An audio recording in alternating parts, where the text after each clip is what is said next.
संत मत धारा आपकी सेवा में प्रस्तुत।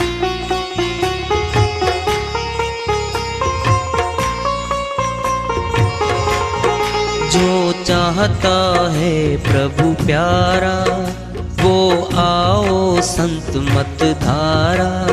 भक्ति भेद बता कर सारा वो कर दे भव के पारा।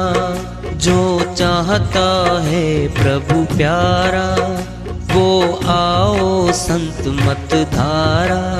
भक्ति भेद बता कर सारा वो कर दे भव के पारा। जो चाहता है प्रभु प्यारा।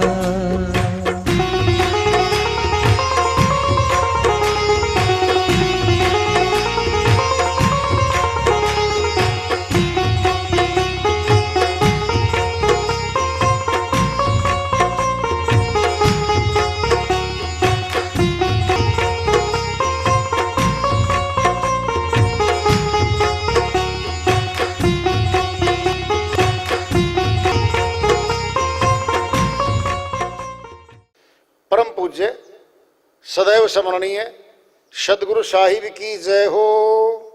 सतनाम साहिब। आदरणीय सर्व संतों की जय हो। उपस्थित आदर के योग प्रभु प्रेमी एवं जिज्ञासु आत्माओं, हम सभी पूर्ण पिता परमात्मा सभी सृष्टियों के रचनहार कुल मालिक हम सब के जीवन का आधार उनकी महिमा को सुनने के लिए एकत्रित हैं। मेरी सभी से अर्ज है कि मैं कोई जगत गुरु नहीं, कोई महाराज नहीं, कोई महामंडलेश्वर नहीं। मैं केवल सभी संतों की चरणों की धूल हूँ और आपका भक्ति मार्ग में सहायक हूँ। मैं अपनी सीधी साधी टूटी फूटी भाषा में, संदुकड़ी भाषा में भक्ति भेद के गूढ़ रहस्यों को उजागर करने वाले विचार आपके समक्ष रख रहा हूँ। यदि अच्छे लगे अपनाएं, नहीं तो गैर जरूरी समझकर विसार दें। हाँ, सत्संग ही एकमात्र प्रभु प्राप्ति का विद्यालय है, विश्वविद्यालय है ये। और हम सभी सत्संग में आए हुए हैं। हम जिज्ञासु तभी तो आए हैं। हम पिछले सत्संगों से वार्ता करते चले आ रहे हैं कि चेतावनी से प्रभु प्राप्ति की ओर। इस अध्याय को, इस वार्ता को आज फिर आगे बढ़ा रहे हैं।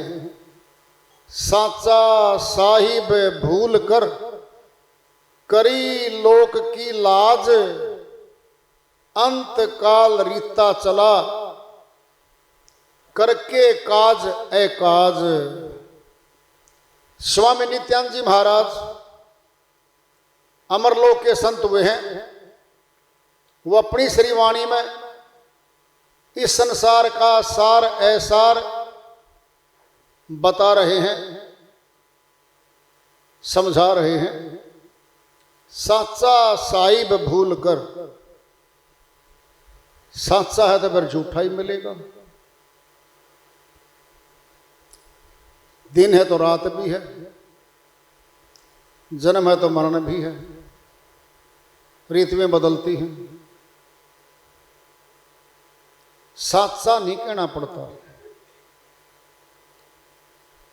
सच्चे परमात्मा की भक्ति करो क्यों कहा जाता है? इसका अर्थ क्या है कि झूठा भी है। शब्द जब उत्पत्ति होकर के आया है उसका अर्थ है। साचा साहिब भूल कर, सत्य पुरुष, सत्य परमात्मा कह लो आप। सत्य पुरुष को भूल गया मनुष्य, करी लोक की लाज। लोक लाज होती है, ये बहुत बड़ी है लोक लाज। लोक लाज क्या होती है? हमारे परिवारों में, हमारे निकट जो समाज है, गली में, मोहल्ले में, गांव में, शहर में, ये समाज है। आम तौर पे जो रिवाज प्रथाएं चली आ रही हैं सैकड़ों वर्षों से, पूजा पद्धतियां हैं, रस्म रिवाज हैं, देखा देखी उनको लोग करते चले जा रहे हैं। न तो विचार करता कोई ये क्यों कर रहे हैं हम, इसके करने से लाभ क्या होगा, कोई विचार नहीं करता। वहां शिक्षित अशिक्षित की बात नहीं है, वहां एक रस्म रिवाज बना लिया, बना चला आ रहा है, हम करते हैं उसको। उनके अनुकूल चलेंगे तो कोई दिक्कत नहीं है।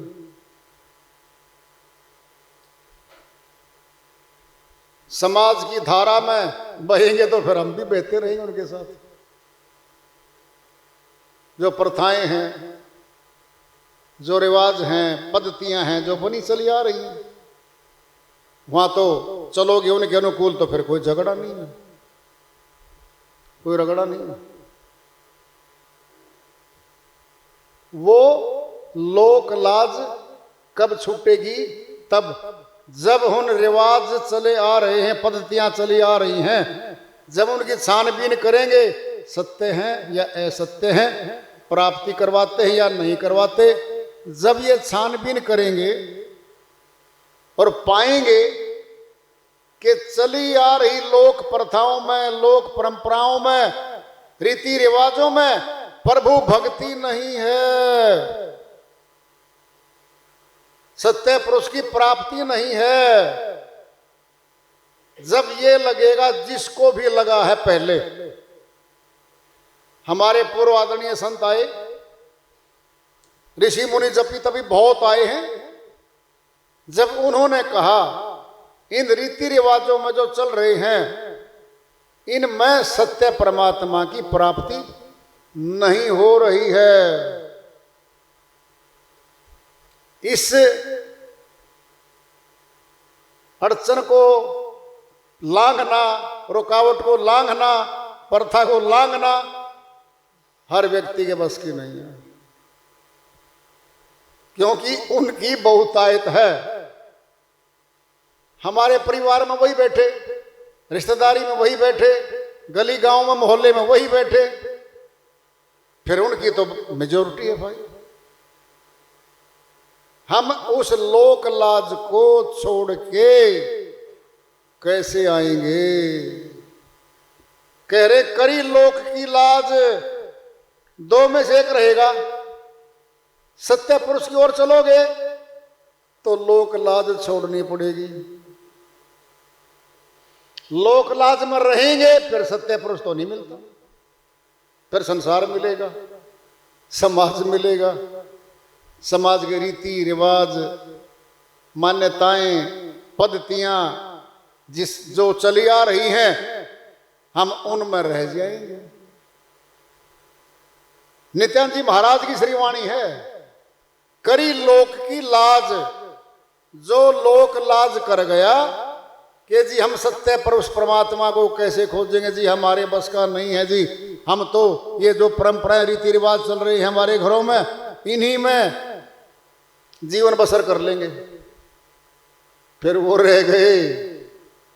जीवन तो एक बार ही मिला हमारे सामने, अनंत जीवन है। वैसे तो अगले पिछलों को छोड़ के वर्तमान की सोच कर रहे हैं, हम विचार कर रहे हैं वर्तमान की बात। अब अंत काल रीता चला, जन्म पदार्थ खोए।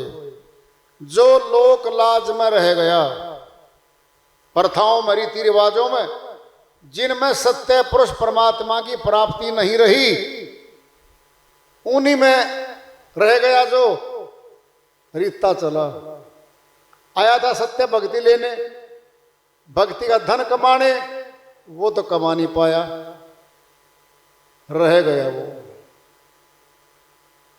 लोक लाज बहुत ऊंची चार दीवारी है, जिसके अंदर लगभग पूरा संसार ही बंधा हुआ, लोक लाज भी बंधन है। लोग क्या कहेंगे अगर मैं सत्संग में जाऊंगा?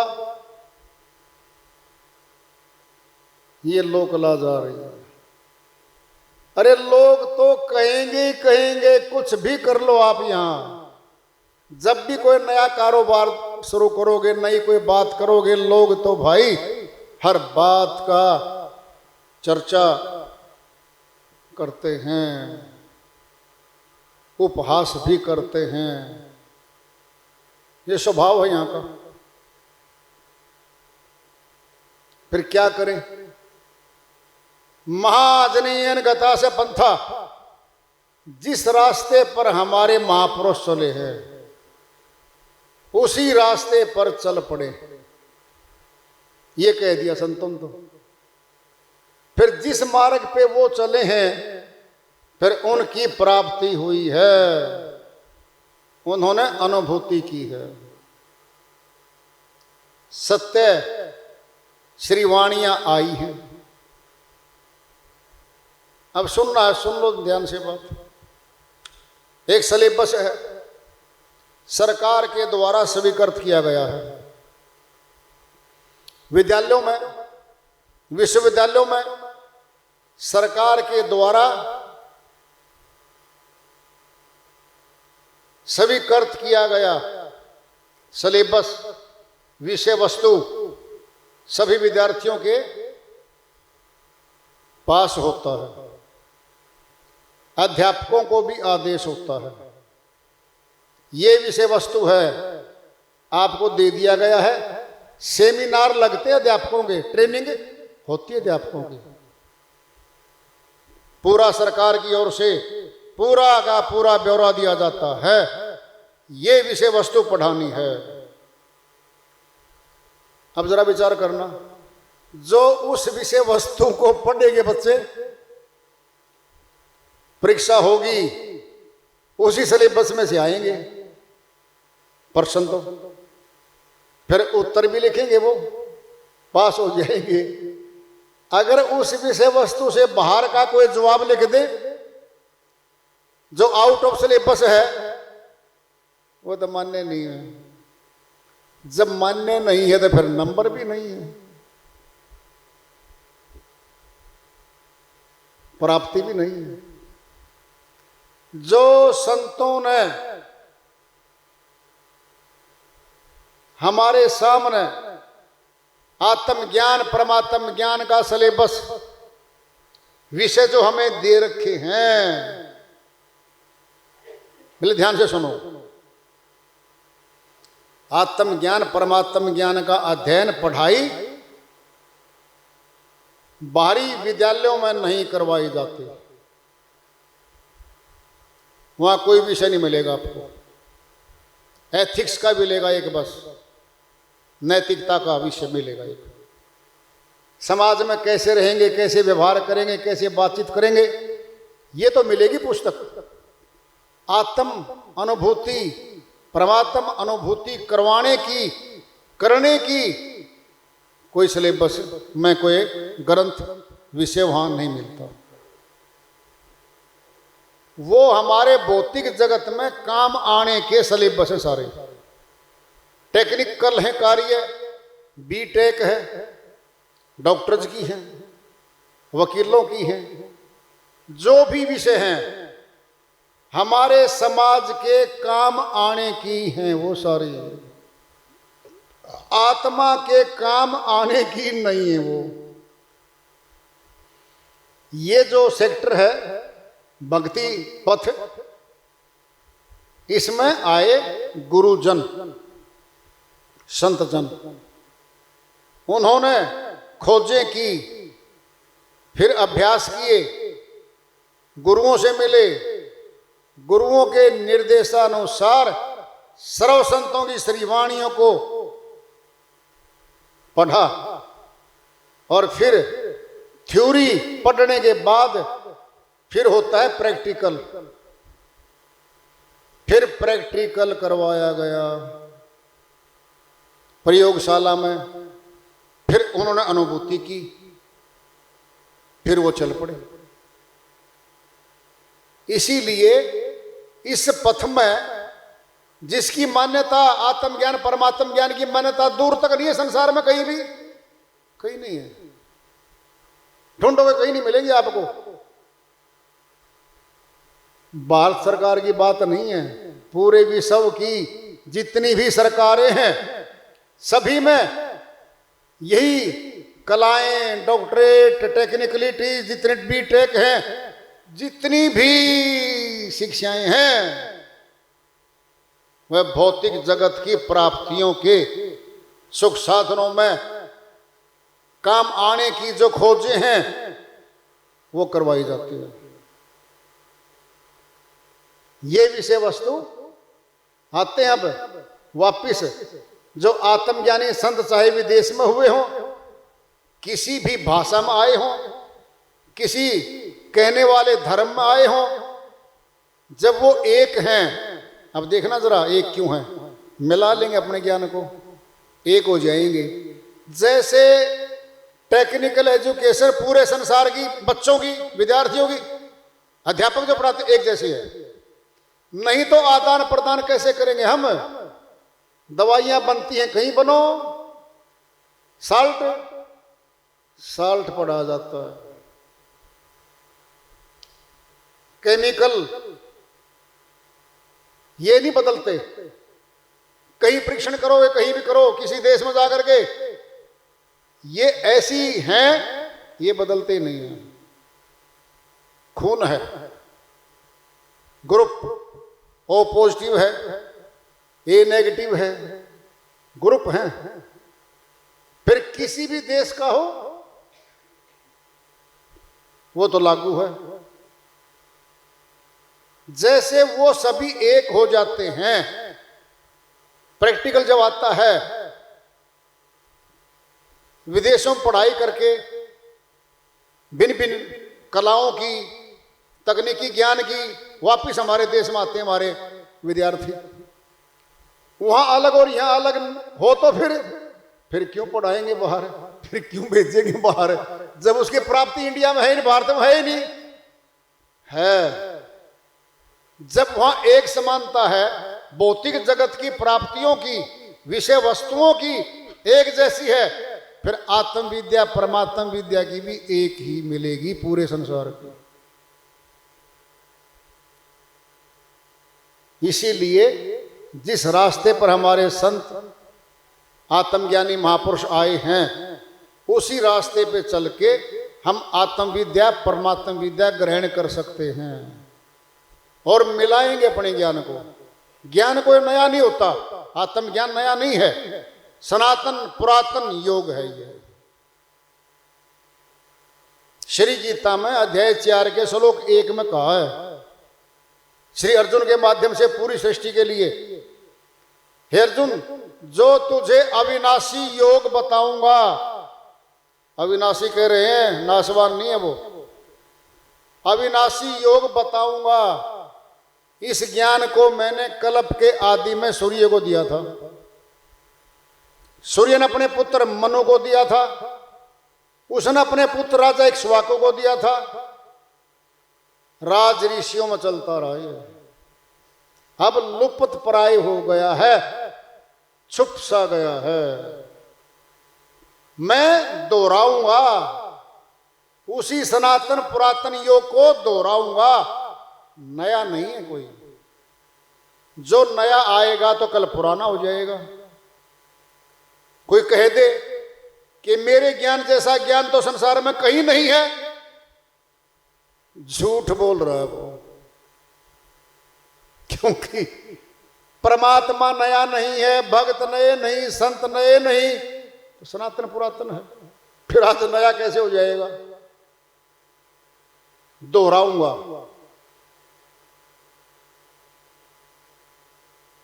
खुला कहा है।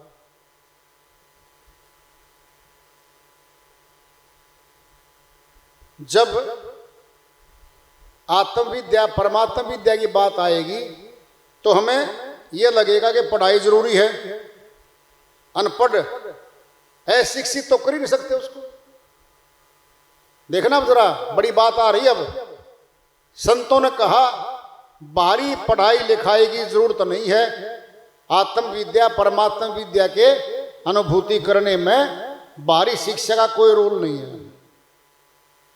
वहां तो है रोल, वहां तो है उनका हिस्सेदारी कि शिक्षित ही करेंगे ट्रेनिंग, अनपढ़ नहीं कर सकता वो। देखो कितना सरल हो गया अब, वहां तो केवल शिक्षित करेंगे, यहां तो अशिक्षित भी स्वीकृत हो गया। क्या हो गया? जो मनुष्य तन लेकर आया है, किसी देश, किसी भेष, किसी भाषा का हो, वह आत्म विद्या परमात्मा विद्या की अनुभूति कर सकता है। कितना आसान हो गया। अब होगा कठिन। अब तो आसान है, अब कठिन हो जाएगा, क्योंकि आत्म विद्या परमात्मा विद्या की उपलब्धि का कोई भी कार्य हम इस समाज के उत्थान में नए यंत्र तंत्र खोज करके लाने में नहीं दे रहे हम। जी आपने क्या किया है? बहुत बड़ी बात कर रहा अध्यात्म। अध्यात्म का योगदान बहुत ज्यादा है। सुन लो कैसे। जितनी भी भौतिक वस्तुएं आई हैं, हमें सुख साधन दे रही हैं। देख लो घरों में हर मशीन आ गई हमारे पास। जरा देखना, पहले मनुष्य मेहनत करता था, हाथ से सारे काम करता था, क्रोध कम था, सहन शक्ति बहुत ज्यादा थी, आपस में मेल मिलाप था, प्यार मोहब्बत थी, एक दूसरे का सहयोग लेते थे वो। अब सहयोग लेने की जरूरत ही नहीं है, लेता नहीं इंसान। क्या हो गया?